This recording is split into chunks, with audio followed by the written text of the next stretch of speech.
మీ జీవితంలో మీరు మోసం చేస్తున్నారు. కాకపోతే వేరే వాళ్ళని కాదు, మిమ్మల్ని మీరే మోసం చేసుకుంటున్నారు. పొద్దున్న లేచిన దగ్గర నుంచి రాత్రి పడుకునే వరకు మీ మైండ్లో ఒకే ఒక్క మాట రికార్డ్లా తిరుగుతూనే ఉంటుంది. నేను పెద్ద టాలెంటెడ్ని కాదు, అందరికన్నా తక్కువ. నిజం చెప్పాలంటే ఈ ప్రపంచంలో బ్రతకటం నాకు చేత కాదని చెప్పేసి అద్దం ముందు నిలబడినప్పుడు కూడా లోపల ఏదో తెలియని అభద్రతా భావం ఏదో వెళితే మంచి ఉద్యోగం ఉన్నా, బ్యాంకు బ్యాలెన్స్ ఉన్నా, బయట ప్రపంచం మిమ్మల్ని చూసి క్లాప్స్ కొడుతున్నా లోపల మాత్రం మీరు ఇంకా బిచ్చగాడిలాగే ఫీల్ అవుతున్నారు. పరమహంస యోగానంద గారు ఒక అద్భుతమైన మాట చెప్పారు. మీరు ఈ విశ్వంలోనే అత్యంత శక్తివంతమైన చైతన్య స్వరూపం. కానీ మీరు స్వయంగా ఒక భిక్ష పాత్ర పట్టుకొని లోకం ముందు నిలబడి గుర్తింపు కోసం అడుక్కుంటున్నారు. ఎంత ఘోరమైన ట్రాప్ ఇది. నిజమేంటంటే ఈ సమాజం మిమ్మల్ని ఒక వింత రేసులో పడేసింది. మీరు పుట్టగానే మీ చేతికి ఒక స్కేల్ ఇచ్చారు. పక్కోడితో పోల్చుకో, క్లాస్మేట్తో పోల్చుకో, ఆఫీసులో కొలిక్తో పోల్చుకో. ఈ పోలికల గోలలో పడి మీ అసలు రూపం ఏంటో మీరే మర్చిపోయారు. మీ బాధ ఏంటో తెలుసా? మీరు సంపాదించలేకపోతున్నారని కాదు, మీరు సంపాదించినా కూడా మీకు ప్రశాంతత దొరకట్లేదు అని. ఎందుకంటే మీరు మీ అంతరంగంలో లోపభూయిష్టంగా ఉన్నారనే భ్రమలో బ్రతుకుతున్నారు. యోగానంద్ గారు అంటారు, ఒక నటుడు స్టేజ్ మీద బిచ్చగాడి పాత్ర వేస్తూ నిజంగానే తాను బిచ్చగాడినని నమ్మి ఏడిస్తే ఎంత హాస్యాస్పదంగా ఉంటుందో ఈరోజు మీ పరిస్థితి కూడా సరిగ్గా అలాగే ఉంది. మీరు వేసుకున్న ఈ బలహీనమైన ముసుగుని మీరు మీ నిజస్వరూపం అనుకుంటున్నారు. ప్రతి మనిషి బయట ఒక నవ్వు నవ్వుతున్నాడు, కానీ లోపల మాత్రం కుమిలిపోతున్నాడు. ఇన్స్టాగ్రామ్లో ఫిల్టర్లు పెట్టి ఫోటోలు పెడతారు, కానీ ఆ ఫిల్టర్స్ తీసేసి కనిపించే తనను చూసి తానే భయపడతాడు. ఎందుకంత భయం? ఎందుకంత అసంతృప్తి? మీరు సంపాదించే డబ్బు, మీరు సంపాదించే హోదా, మీరు సంపాదించే కార్లు, మీరు వేసుకునే బట్టలు, ఇవన్నీ లోపల ఉన్న మీ అభద్రతని కప్పిపుచ్చడానికి వేసుకుంటున్న పేక మేడలు మాత్రమే. యోగానంద్ గారి దృష్టిలో సమస్య మీ పరిస్థితుల్లో లేదు. మీరు ఎవరితోనూ పోటీ పడాల్సిన అవసరం లేదు. కానీ సమస్య ఎక్కడుందంటే మీరు మీ మనసు అనే ఒక చిన్న గదిలో బందీ అయిపోయారు. ఆ గదికి తాళం మీ చేతిలోనే ఉంది, కానీ మీరు బయటికి రావడానికి బద్దకిస్తున్నారు. అంతేకాకుండా భయపడుతున్నారు. నిజం చెప్పాలంటే బయటకు వచ్చే ఆలోచన కూడా మీకు లేదు. మరి అలాంటప్పుడు మీకున్న సమస్యలు ఎలా తీరుతాయి? అసలు మీకు సమస్య ఉంది అనే విషయం మీకు ఎలా తెలుస్తుంది? అసలు ఆలోచించారా ఎప్పుడైనా ఈ రోగం మీకు ఎక్కడి నుంచి అంటుకుంది అని? ఎందుకు ప్రతి క్షణం మిమ్మల్ని మీరు చిన్నచూపు చూసుకుంటున్నారు?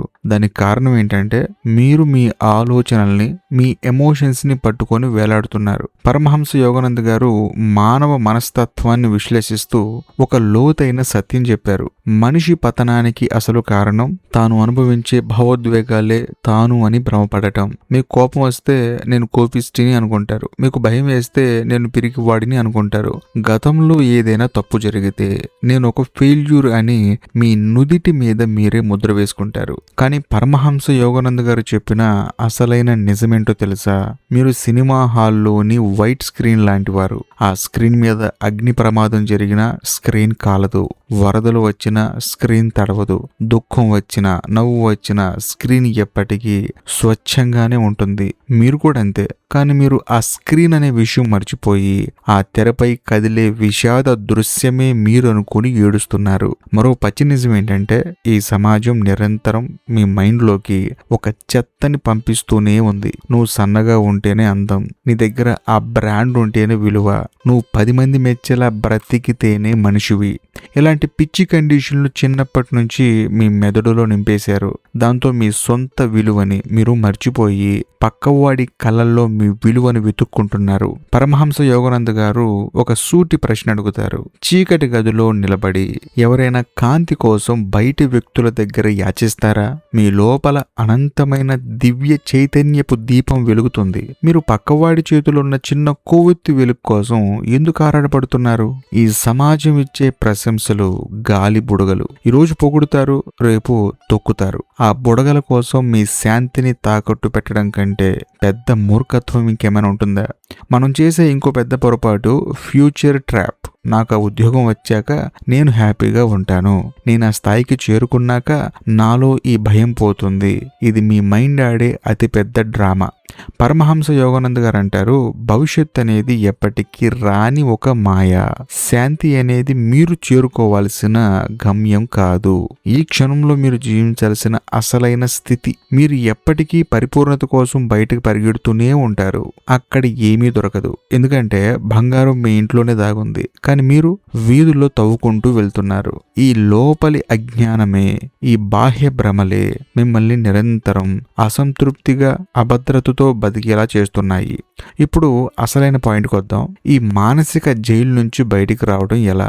దీనికి ఏదో కొండలెక్కాల్సిన పని లేదు, అడవులకు పోవాల్సిన అవసరం లేదు. పరమహంస యోగానంద్ గారు చెప్పిన అత్యంత శక్తివంతమైన సాధనం సాక్షిభావం, the power of detached observation. మీ మనసులోకి కోపం, భయం, అసూయ లేదా ఇన్ఫీరియారిటీ కాంప్లెక్స్ వచ్చినప్పుడు దాంతో కొట్టుకుపోకండి. ఆ క్షణంలో ఒక సెకండ్ ఆగి, నాలోకి ఒక బలహీనమైన ఆలోచన వచ్చింది, దాన్ని నేను కేవలం గమనిస్తున్నాను, అది నేను కాదు అని మిమ్మల్ని మీరు వేరు చేసుకోండి. పరమహంస యోగానంద్ గారు అంటారు, తుఫాను వచ్చినప్పుడు సముద్రం ఉపరితలం మాత్రమే అల్లకల్లోలంగా ఉంటుంది, కానీ సముద్రం లోతుల్లోకి వెళ్తే అపారమైన నిశ్శబ్దం ఉంటుంది. మీ ఆలోచన ఉపరితలంపై తిరిగే అలల్ని చూసి భయపడకండి, మీ అంతరంగంలో ఉన్న నిశ్శబ్దం సముద్రంలోకి అడుగుపెట్టండి. రెండవది, రోజు మీ ఐడెంటిటీని రీసెట్ చేసుకోవడం. మీరు రాత్రి పడుకునేటప్పుడు వేసుకున్న మురికి బట్టల్ని ఎలాగైతే తీసి పక్కన పడేస్తారో, మీ మనసుకి అంటుకున్న గత చేదు అనుభవాలని, అపరాధ భావనల్ని కూడా అలాగే తీసి పడేయండి. పరమహంస యోగానంద గారు ఒక సూటి హెచ్చరిక చేస్తారు. గతం అనేది ఒక శవం, ఆ శవాన్ని భుజాల మీద మోస్తూ ఉంటే కంపు కొట్టడం తప్ప ఏ ప్రయోజనం ఉండదు. దాన్ని అక్కడే వదిలేసి ప్రతి ఉదయాన్ని ఒక నూతన ఆత్మగా ప్రారంభించండి. నిన్న మీరు ఫెయిల్ అయ్యారంటే నిన్నటి ప్రయత్నం ఫెయిల్ అయ్యిందని, కానీ మీ అంతర్గత శక్తి ఫెయిల్ అయ్యింది అని కాదు కదా. ఈ క్షణంలో మీరు పూర్తిగా స్వచ్ఛమైన వారు. పాత ఆలోచనలకి మీ వర్తమానంలో స్థానం ఇవ్వడం ఆపేయండి. మూడవది, మీ ఎనర్జీని బయట ప్రపంచం నుంచి లోపలికి మళ్లించండి. పక్కవాడి మీ గురించి ఏమనుకుంటున్నాడు, సమాజం మీకేం రేటింగ్ ఇస్తుంది, ఈ అనవసరపు చెత్త మీద పెట్టే దృష్టిని ఆపి రోజు కొద్దిసేపైనా నిశ్శబ్దంగా కూర్చోవటం అలవాటు చేసుకోండి. పరమహంస యోగానంద్ గారు చెప్పిన ఆ సత్యం ఏంటంటే, నిశ్శబ్దమే పరమోత్కృష్టమైన శక్తికి ప్రవేశ ద్వారం. మీరు ఎప్పుడైతే బయటి శబ్దాన్ని ఆపి మీ లోపలికి మీరు ప్రయాణం చేస్తారో అప్పుడు మీకు అర్థమవుతుంది, మీకు కావాల్సిన ధైర్యం, ఆనందం, విలువ ఇవన్నీ ఎప్పుడూ మీలోనే ఉన్నాయి. వాటిపై పేరుకుపోయిన అనవసరపు పోలికల దుమ్ముని దులపడమే మీరు చేయాల్సిన ఏకైక పని. ఇది మీ జీవితాన్ని తిరగరాయాల్సిన సమయం. మీరు ఇంకా ఈ ప్రపంచం ముందు తలదించుకొని నేను సరిపోను అనే చిన్న చూపుతో బతకడం ఏకనైనా ఆపాలి. జీవితాన్ని మెరుగుపరుచుకోవడం అంటే బయట ఉన్న వస్తువులను పోగేసుకోవడం కాదు, మీ అంతరంగంలో ఉన్న అనంతమైన శక్తిని బయటికి తీసుకురావడం. పరమహంస యోగానంద్ గారు ఒక అద్భుతమైన గంభీర సత్యాన్ని బోధించారు. మీ సంకల్ప శక్తి ఎంత బలమైందంటే, మీరు మీ ఆలోచన విధానాన్ని ఒక్క క్షణం మార్చుకుంటే మీ చుట్టూ ఉన్న విశ్వమే మీ ముందు మోకరిల్లుతుంది. మీరు బలహీనులు కాదు, మీరు చేతకాని వారు కాదు, మీరు ఒక దివ్యమైన చైతన్య తరంగం. ఈ క్షణం నుంచి ఆ భ్రమల ముసుగుని చించి పారేయండి. మీ జీవితంలో అసలైన ప్రశాంతత ఎప్పుడు మొదలవుతుందో తెలుసా? ఎప్పుడైతే మీరు ఇతరుల ఆమోదం కోసం పాకులాడటం మానేస్తారో, ఎప్పుడైతే మీతో మీరు నిజాయితీగా కనెక్ట్ అవుతారో అప్పుడు. రోజు ఉదయం నిద్ర లేవగానే అద్దం ముందు నిలబడి మీ కళ్ళల్లోకి మీరు సూటిగా చూస్తూ గుర్తు చేసుకోండి, మీ విలువ నిర్ణయించే అధికారం ఈ భూమి మీద ఏ ఒక్కడికి లేదు. పరమహంస యోగానంద గారు చెప్పినట్లు, మీరు ఎవరితోనూ పోటీ పడటానికి ఇక్కడికి రాలేదు, మీ సొంత పరిపూర్ణతని మీరు సాక్షాత్కరించుకోవడానికి ఇక్కడికి వచ్చారు. అంతేకాకుండా ఇక్కడ ఉన్నారు. ఈ ప్రయాణాన్ని ఆస్వాదించండి. ప్రతి పతనాన్ని ఒక పాఠంగా మార్చుకోండి. మీ లోపల ఉన్న అనంతమైన ప్రశాంతతని మీ దైనందిన చర్యల్లో తీసుకురండి. చివరి చివరగా ఒక పచ్చి నిజాన్ని గుర్తుపెట్టుకోండి. ఈ జీవితం చాలా చిన్నది. ఈ చిన్న జీవితాన్ని భయాలతో, పోలికలతో, లేకపోతే అభద్రతా భావంతో తగలబెట్టేసుకుంటారా, లేక మీ నిజ స్వరూపాన్ని తెలుసుకొని ఒక సింహంలా జీవిస్తారా? నిర్ణయం మీ చేతుల్లోనే ఉంది. బయట వెతకడం ఆపేయండి, లోపలికి చూడండి. అక్కడే మీ అసలైన సామ్రాజ్యం ఉంది. ఈ క్షణమే మేల్కోండి. ఈ వీడియోపై మీ అభిప్రాయాన్ని కామెంట్ చేయండి. మీ కామెంట్ కోసం వెయిట్ చేస్తూ ఉంటాను. బాయ్.